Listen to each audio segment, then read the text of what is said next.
We go to chapter 12, business. Stop writing already, please. Stop. Go to chapter 12, business, critical analysis, critical path analysis. When we talk about critical path analysis, it's simply talking about how we're able to split different tasks so that we can easily complete or we can finish the task or the operation as soon as possible. So that takes us to timing, time management. So the saying is, time is money. So I'm going to read it anyway, then we can understand why time is money. There is a well-known saying in business that time is money. What exactly does this mean? It simply means if tasks are completed quickly, the business will benefit financially. So time is money. Don't stop writing already, please. You're pen down. I just said you're pen down, right? If tasks are completed quicker, it means the business handling the project will be able to get the reward for completion. That is why time is money. Stop that already and put it on the desk, on the table. So the point is, as soon as you're able to complete our task, we'll get paid for that task. So you won't get your pay if you did not complete your task. That's why it said time is money. Do we understand it? Yes. So the word time is money means that as soon as we are able to complete our project, then we'll get paid for that project. Hello, touch it please and be here. Sit upright.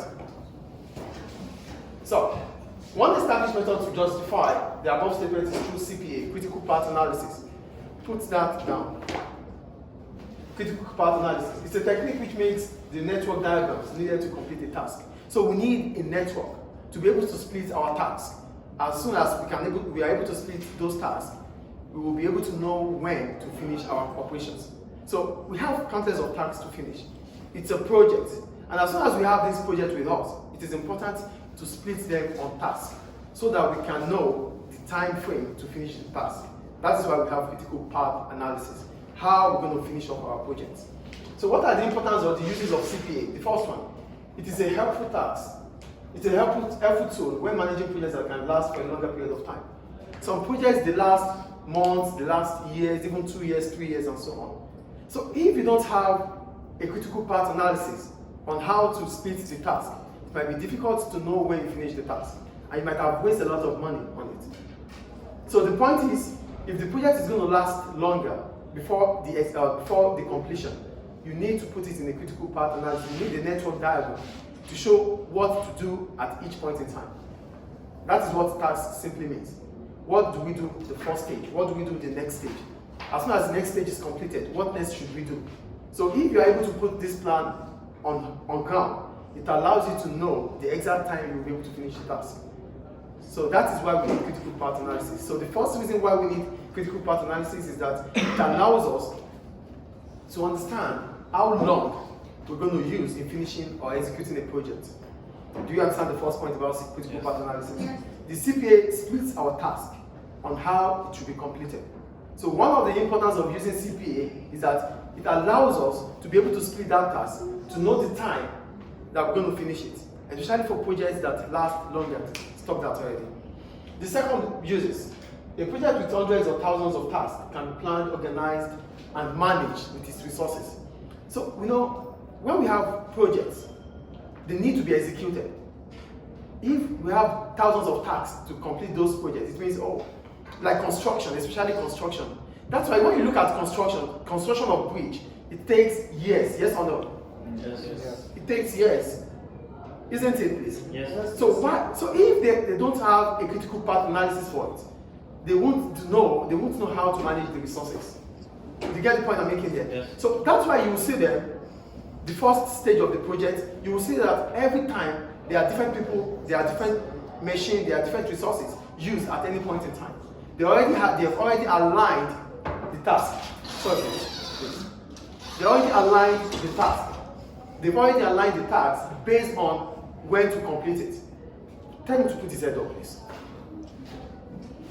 So the point here is, we have countless of tasks to complete. The construction of a bridge will not finish in a year. So if it's going to take us more than a year to finish the project, it means we have to be able to split those tasks so that we know what to do at each level. That is the point about here. So with CPA, if you have hundreds or thousands of tasks, you'll be able to split them and get them done the way they are supposed to be done. That allows us to manage resources, because if we don't manage resources, we'll be incurring more cost. And at the end of it all, we might spend more than the budget for the project, which is not good for the business. And the sooner we finish the project, the better for us to get the finance. Do we get the point here? Yes. I'm still talking about the uses of CPA. The first reason is that it's a helpful tool when it comes to time management. The second one is that it allows us to split the task, especially if we have tasks that are hundreds or thousands. For example, the construction of a bridge, it takes years. And those years that it's going to take, there are different tasks that has to be completed. So we're going to be able to split them, and as soon as we're able to split them, we will be able to manage our resources. That is the second uses of CPA stuff that way. The third one, decision making.